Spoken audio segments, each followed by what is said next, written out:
Hi there, everybody. This is Mark Bromley with the Yoranthium book series, and today I am doing an amendment, an addendum, part two of Poor Things, because I had a question and I cannot get a straight answer. I've been looking for this part just to see what the gender of the fetus is for the two transplants of a fetus's brain into an adult woman's body. Two of these have happened. Two of these situations happened in the movie. We're not going to talk about the transfer of a human brain into the head of a goat or a goat's brain into being transplanted into a human body. What happened to that? We're not going to talk about. But we have, in Poor Things, a woke agenda about child gender mutilation being addressed in the movie Poor Things. Now, it's interesting because there's a lot of videos out there that are trying to say that Poor Things was exploitive. It was. But they're also trying to say it was a misandrist and a feminist. But we have a problem. One problem. What gender is the fetuses? We're assuming that the fetuses are all women, that it was a female child, that the two childs were female childs being put into a woman's brain. But that's not actually specifically shown or illustrated or even spoken about. The gender was never mentioned. To me, I think this is a big mistake by the director and the screenwriters and anybody that worked on the movie to actually ask that question. Nobody asked that question. What gender was the child? You see, this is where people are becoming so brain dead that they're not realizing that gender matters. You know, when I was in college, I often told other girls that I was a woman in a man's body, kind of as a pickup line. I used to do that. It was kind of funny. I thought it was funny. It didn't always work. It was kind of a lame thing, so I only did it a few times. But realizing that it just never worked. but uh, but I did try that, and here I am sitting here seeing this, and it's like, wait, that fetus, depending on, well, she's pretty out there in the at the beginning of the movie. So that's basically a child, the fully formed brain. It's almost about to be born. So its gender is already defined.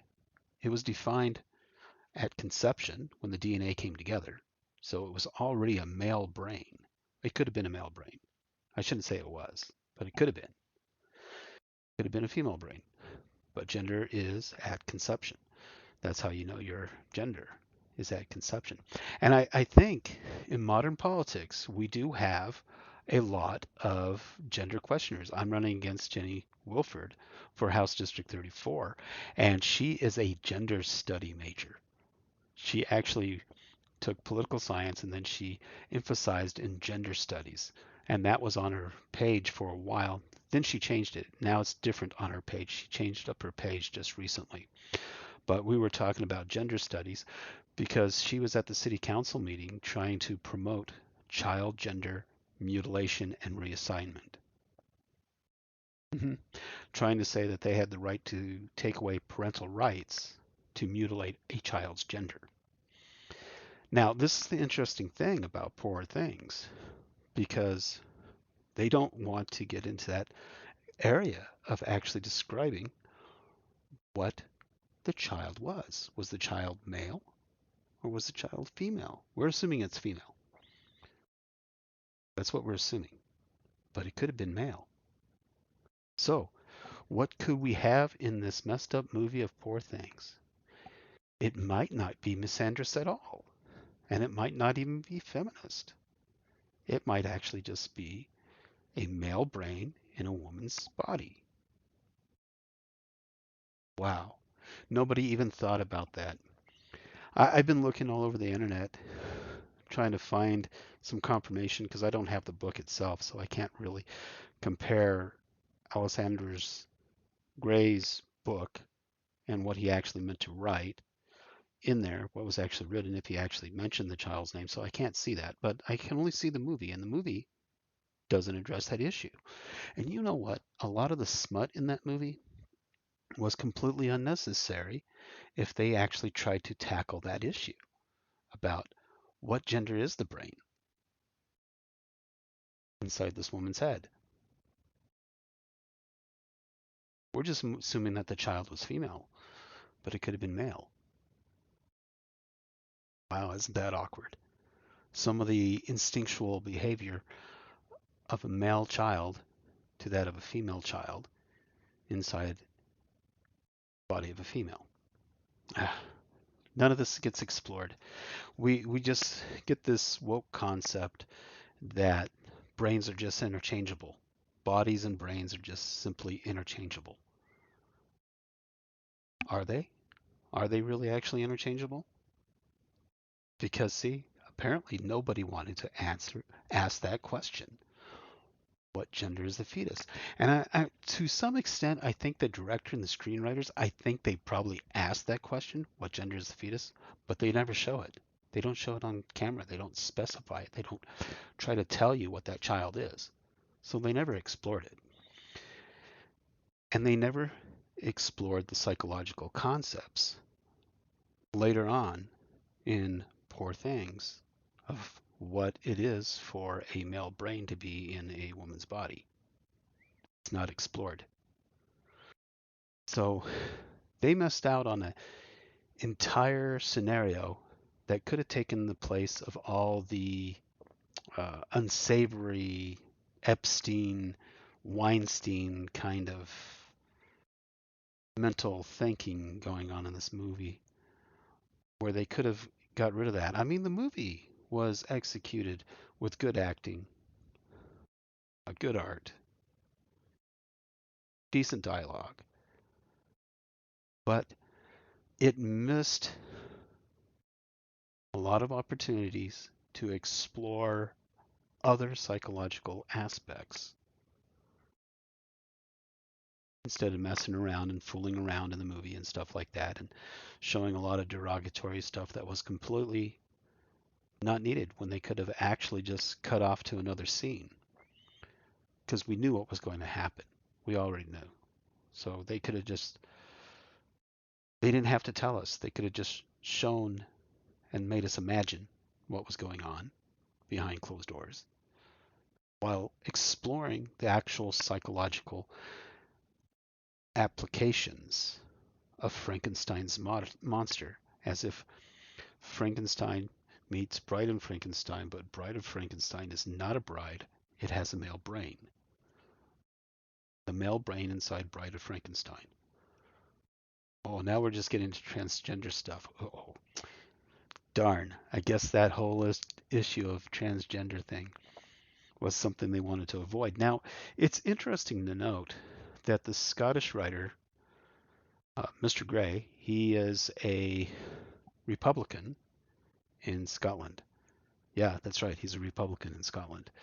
And the director and the screenwriters and the people producing the movie are quite liberal, I think, because they deliberately skipped the whole part where they just never mentioned the gender of the fetuses. The two fetuses were never mentioned, which is pretty much wrong and awful. Now, it's given me ideas because I just hit that idea because I was working on my own book, Yoranthium, and there is some concepts that I'm still fleshing out in book 5 of the series, Incursion 2.x, and that's a very uniquely odd story in itself, which might be several books in the series, because it's going to get hard to describe everything going on there. But when I started thinking about this on Poor Things and how my Uranthium book series is actually going to have to deal with these kind of psychological issues, because I introduced the psychological issue I'm talking about is in the first book, in one of the chapters, To Govern the People. That's the chapter. And that chapter is much more complex than the one chapter that was in the first book actually is leading to. It's much more complicated. And this is why it gets its own books later down the line. I'm only on book 3. I haven't done book 5 yet, but I'm in the process of fleshing out book 5, and that's what I'm doing. And so that's why I'm saying that you need to go to uranthiumbromley.com and purchase the pre-order edition of the book. You got two choices. On the front page, on the landing page, the home page, you can get the hardbound book signed by me as the author.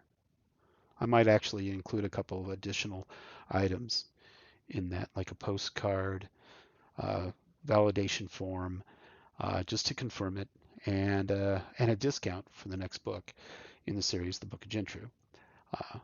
Give you a 10% discount on that. And or you can go to the pub where you won't get any of that fancy stuff from the first page. You'll just get the book itself. So one's at $35, the other one is at $25. And I'll tell you right now, Yoranthium is a much better book than Poor Things, because Poor Things simply did not fully flesh out the psychological issue that revealing the fetus's gender would have had on the movie.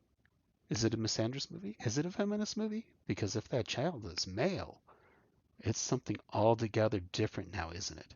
It's probably transgender now, isn't it? Transgender now. And a lot of people didn't think about that. So, yeah, that's a very fascinating thing about that. But I'm going to have to give Poor Things a shit review because it did not go into that territory. It avoided that territory altogether. And that territory started the moment they messed around with two fetus brains and put them in adult women, supposedly, in the movie, the Frankenstein thing that they did. So yeah, go get the Uranthium book series. It's a lot more thoughtful, and every single page of the Uranthium book series, there's a lot more thought taken into these characters. That's why the books end up being over 500, 600 pages long, depending on the formatting, and that's why you should get the Uranthium book series, because I know my shit. I really do. I am actually, because of Poor Things, I am actually certain Uranthium is a better book and is superior. I don't mean to offend Mr. Gray. He's written a lot of books. He's done a lot of things, but a bunch of Aesop's fables. I've probably likely seen his stuff when I was younger. So it's probably possible that I've seen his Aesop's fairy tales and stories, which is very probable.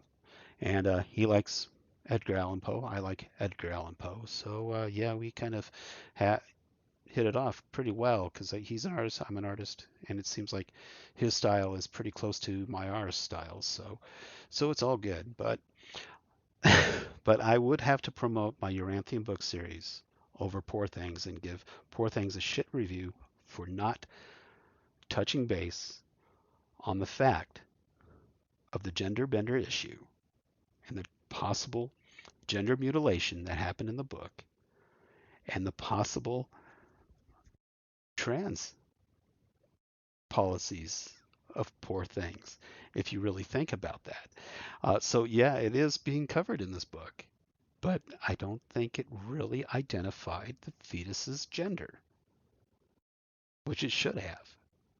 Should have, could have, should have, would have, could have. Yes, it should have. So anyways, I'm Mark Bromley with the Yoranthium book series. Get Yoranthium, and I'll talk to you later again, and you guys have a great day. See you later.